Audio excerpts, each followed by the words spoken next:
qiso kaloo aad iyo aad u la yaab leh ayaan idinka sheekaynayaa.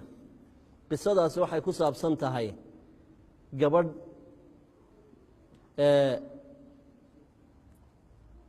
taariikhdu waxay ahayd, waxaan ka soo qoray kitaabka la yidhaahdo khataabi baa qoray kitaabka cadaalat الsamaa, kitaab la yidhaahdo ayuu ku qoray qisadan. cadaalat الsamaa kitaab la yidhaahdo uu ku qoray. qisadu waxay ku saabsan tahay, waa baqdaad bay ka dhacaysaa qisadu. nin baa wuxuu lahaan jiray huudhigan lagu dul maro webiga, labada daamoodbu markaa dadka u kala gudbin jiray.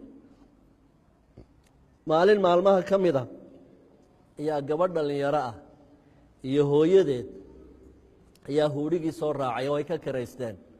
daantii kaleu geeyey. dhowr maalmood bay markaas sidii ula mucaamaloodeen. wiilkii iyo gabadhii way isfahmeen oo way iscaashaqeen. guur bay marka isla qaateen labadoodii. markii ay isla qaateen, wiilkii wuxuu u tegey odaygii gabadha dhalay, wuxuu ku yidhi waxaan rabaa inaad gabadhaada isiso, waan heshiinay. wuxuu yidhi gabadhayda ku siin maayo. cilladii isagu uu ku sheegayba waa loo diiday wiilkii. dabadeedna waxaa dhacday in reerkii ay ka guureen xaafaddii, meel kale u guureen reerkii gabadha. 3 sannadood ka bacdi ayay gabadhii magaaladii ku soo noqotay xaafaddii ayadoo ilmo yar wadata, wiil bay wadataa. dabadeedna waxay damacday inay daantii kale u tallowdo. ninkii waagii berigii ay wada sheekaysteen oo weli sidii huudhiga uga shaqaysta ayay aragto, way raacday. iyadu ma garanayso markaa. isagii baa la hadlo, wuxuu yidhi gabadhaya ma i garanaysaa? markaasay tidhi maya. miyaanad garanayn ninkii aa wada hadasheen ee aabbahaa kuu diiday caynkan? waan ku gartay. waxaan rabaa inaad jacaylkii ila sii waddo aan ku guursado.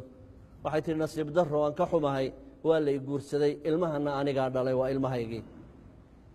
markaasuu yidhi laa mashkala, wax dhibaato ma leh, baahidaydun markaa aniga ii kafee, oo maxaad iga rabtaa? isu kay dhiib. oo seen isugu kaa dhiibaa qof la qabaanahay.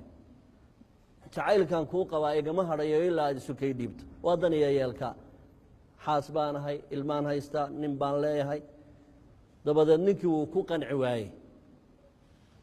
markii huudhigii goostay ee webiga bartamihiisa meel cidlaa uu marayo, ayuu ninkii damcay inuu gabadhii foosgareeyo qasbo. iyana way istifaacday intii ay kari kartay. kabacdi markii uu u taag waayey, ilmihii ay dhashay buu ka qaaday. markaasuu webiga geliyey, wuu ku caburiyey, wuu ka soo saaray ilmihiioo hafanaya. wuxuu yidhi haddaad isu kay dhiibi weydo, ilmahaan dilayaa. way qaylisay inay ilmaheedii difaacdaabay isku dayday, in aaday markaa dagaalameen.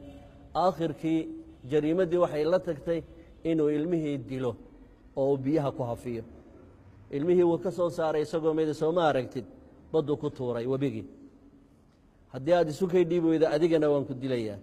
ha ka yaabin bay tidhi inaad hesho. way dagaalameen, way dagaalameen. dumar bay noqotay, way daashay. dabadeedna intuu timaha qabtay ayuu webigii u geliyey madaxa. markay neef qabatowday buu ka soo saaray. wuxuu idhi diyaar ma tahay aan kaa daayey? ka yaabin bay tihi. 3 jeer markuu geliyey ee ay diidday ee laysla xuurtoomay, ayuu iyadiina ku caburiyey, wuu dilay. halkii bay ku dhimatay. gabadhii iyo wiilkii lama ogaan cid dishay. ilaahay cadaaladdiisa 20 sannadood markay ka soo wareegtay jariimadaa, ninkii wuxuu noqday dadkan yani hilbaha qale, xoolaha ka shaqaysta.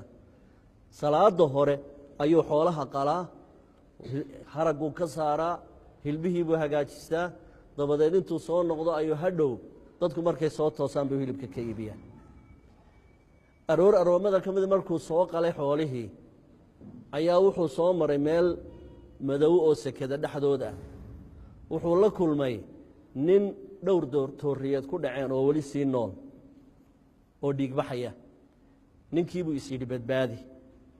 isaguna xoolihiibu soo qaalo dhiiggiibaa ku yaalla dabadeedna ninkii siduu yani caawinayey ayay naftii ka baxday ninkii nabarradu ku yaalleen dadweynihii baa u soo baxay ninkanoo dhiiggii leh mididiina wata ninkiina uu dhintay isagii baa la qabtay markaasaa la yidhi adigaa dilay waar anigu ma dilin haddaa soodigan dhiiggale mididiina wata ninkii waa la xidhay waa baqdaad dabadeedna dil baa lagu xukumay markii mashnaqadii loo diyaariyey ayuu dhawaaqay yidhi dadyow dhegaysta cadaaladda rabbi baan idinka warramayaa run baanan idiin sheegayaa anigu maan dilin ninkan laakiin qisaastan iminka layga goynayo 20 sano ka hor dembigaan galay baa layga goynaya oo maxaad samaysay jariimada noocaa iyo noocaas ayaan geysto wiil iyo inan wada jiraan dilay